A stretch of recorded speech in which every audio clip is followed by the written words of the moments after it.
Halo, perkenalkan nama saya Naura Doa Ratulais. Jadi di sini saya ingin menjelaskan mengenai video algoritma pemrograman soal UTS nomor 5.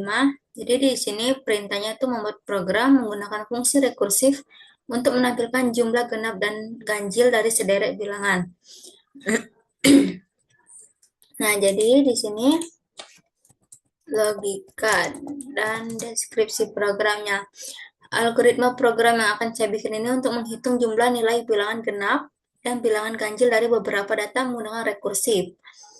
Kemudian program dimulai dengan cara meminta pengguna memasukkan jumlah bilangan n, kemudian pengguna mengisi array R dengan n bilangan. Selanjutnya, fungsi hitung dipanggil secara rekursif untuk memeriksa setiap elemen array berdasarkan indeks. Jika suatu bilangan genap nilainya ditambahkan ke variabel genap, jika ganjil nilainya ditambahkan ke variabel ganjil. Proses ini berlanjut hingga seluruh elemen array ini diperiksa. Setelah selesai, program menampilkan total penjumlahan bilangan genap dan bilangan ganjil. Nah, untuk shortcutnya, gimana? Karena saya menggunakan dua fungsi, jadi ini shortcut untuk fungsi yang pertama, yaitu fungsi hitung. Prosedur hitung Rn indeks genap ganjil. Begin. If indeks sama dengan n, maka return n if. Lalu if array indeks mod 2 sama dengan 0, maka genap diisi dengan genap ditambah array indeks. Jika tidak, else ganjil diisi dengan ganjil ditambah array indeks. Lalu hitung dengan cara menghitung array n indeks ditambah 1 genap ganjil. Lalu selesai. Lalu di sini untuk fungsi mainnya, n i genap ganjil integer variabel r bertipe array 0 sampai min 1 bertipe integer, kemudian genap diisi dengan 0, ganjil diisi dengan 0, kemudian read n, input n, for i diisi 0 sampai n min 1, lalu meminta pengguna memasukkan nilai array, isi array. Kemudian di sini pemanggilan fungsi hitung array n 0 genap ganjil, write jumlah untuk write ini untuk menampilkan mencetak. Nah, jadi ini untuk kodenya.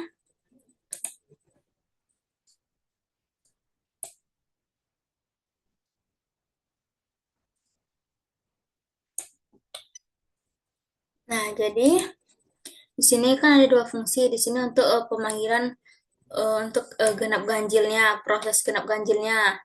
Di sini untuk pemanggilan fungsinya aja. Di sini include IOStream, header IOStream, using namespace std, void hitung integer. Ini deklarasi yang variabel. Ya.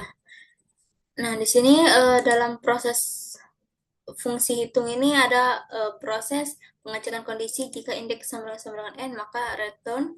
Jika array indeks di modulus 2 sama dengan 0, maka genap itu dia akan melakukan proses genap.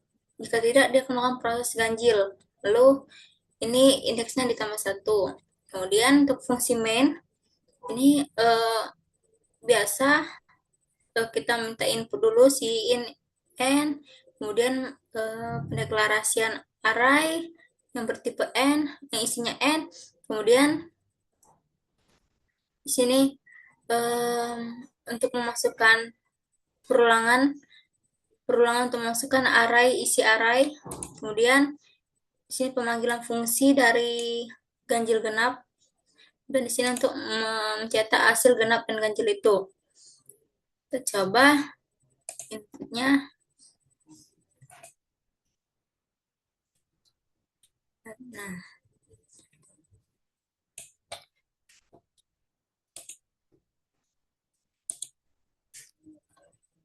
kita coba ya.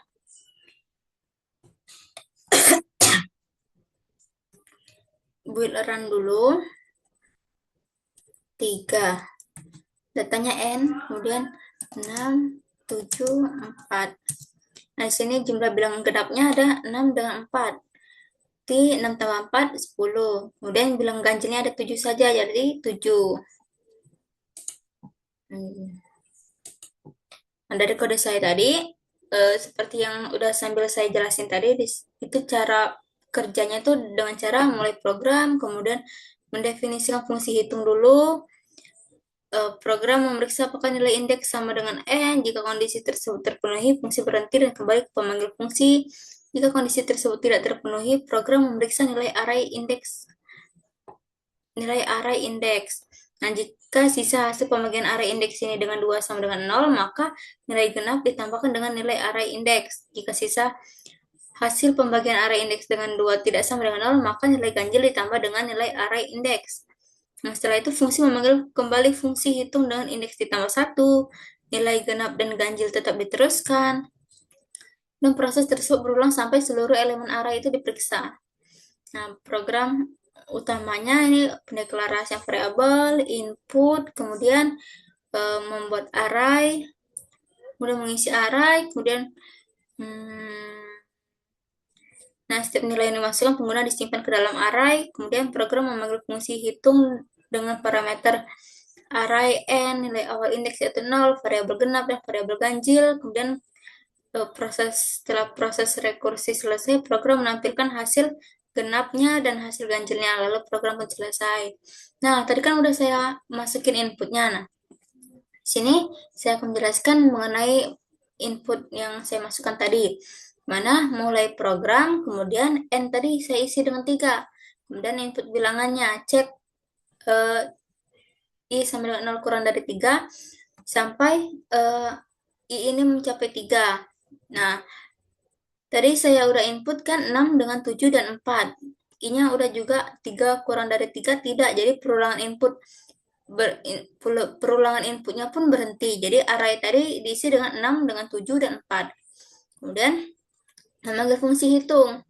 Array 3, 0, genap, ganjil. Genap awal diisi dengan 0, ganjil awal diisi dengan 0. Cek indeks 0 sama dengan 3. Tidak. Jadi dia akan mengecek berikutnya. Cek array 0, array ke 0, modulus 2 sama dengan 0. 6 modulus 2 sama dengan 0. Iya. Maka genapnya sama dengan genap ditambah 6. Jadi genapnya sama dengan 6. Tadi 0 kan? 0 ditambah 6, 6. Berarti panggil hitung lagi. Array 3, 1 genap ganjil. Cek indeks 1 sama dengan 3. Tidak. Cek array 1 itu modulus 2 sama dengan 0. 7 modulus 2 bukan. 7 modulus 2 sama dengan 1. Bukan 0. Berarti ini tidak bernilai tidak. Kemudian ganjil sama dengan ganjil ditambah 7. Jadi 0, ganjil tadi 0. Ganjil sama dengan 7. 0 tambah 7. Kemudian dia memanggil hitung lagi. Array 3, 2, genap, ganjil. Cek indeks 2 sama dengan 3. Tidak. Cek array kedua. Array indeks 2. Berarti yang ketiga ya. Modulus 2 sama dengan 0. Yang ketiga tadi 4. 4 modulus 2 sama dengan 0. Ya, jadi genap tadi sama dengan genap ditambah 4. Genap tadi kan udah ada 6. Jadi genap 6 tambah 4 sama dengan 10. Panggil hitung lagi. Cek indeks 3 sama dengan 3. Jadi ya, dia pun mengembalikan fungsi ini. Kemudian kembalikan dari fungsi dengan indeks 2, kembalikan dari fungsi dengan indeks 1, kembalikan dari fungsi dengan indeks 0. Nah, menampilkan jumlah bilangan genap. Genap sama dengan 10. Tampil jumlah bilangan genap sama dengan 10. Tampil jumlah bilangan ganjil. Ganjil sama dengan 7. Tampil jumlah bilangan ganjil sama dengan 7. Program pun selesai. Nah, ini seperti yang tampilan saya tadi juga. Nah, di sini untuk flowchart-nya dari start, simbolnya oval. Kemudian pengecekan kondisi, indeks sama dengan n. Jika benar, dia langsung n, langsung return. Tapi jika false, sini.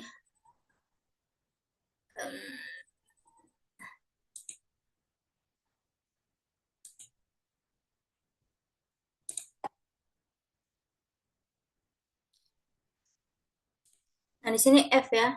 Jika false, array indeks modulus 2 sama dengan 0, maka jika benar, dia akan melakukan proses genap. Array, dia akan masuk ke array indeks. Kemudian, jika salah, ganjil sama dengan ganjil ditambah array indeks pada saat itu. Kemudian, pemanggilan fungsi lagi sampai selesai. Nah, di sini untuk fungsi mainnya start, kemudian proses inisialisasian genap ganjil sama dengan 0, kemudian proses input n, melakukan perulangan untuk memasukkan isi dari array tersebut. Ini adalah proses inputnya i++ sampai i-nya keluar dari sampai i-nya itu mencapai dari n. Dan jika false, dia akan memanggil fungsi hitung array. Ini fungsi hitung tadi. Kemudian dia akan mencetak output dari fungsi tersebut. Lalu udahnya selesai. Nah, sekian dari video penjelasan mengenai soal UTS nomor 5-nya. Sekian dari saya dan terima kasih.